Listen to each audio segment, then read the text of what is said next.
Message classmates and other users by accessing the Instant Messages tool. This tutorial shows how to navigate the Instant Messages tool in Brightspace Learning Environment.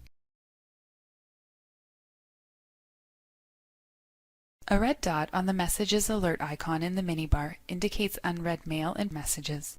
Click the icon to access the messages. Select Go to Instant Messages. This takes you to your inbox. Click the message to read and respond to it.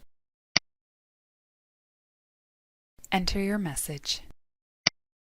When you are ready, click Send. You are returned to your inbox. Click the Friends tab to view your contacts. Click the Class List tab to search for users to add to your friends list. Filter your search by selecting a class from the drop-down list. Then select the user or users you want to add to your friends list. Click Add. The users display in your friends list. Message classmates and other users by accessing the Instant Messages tool.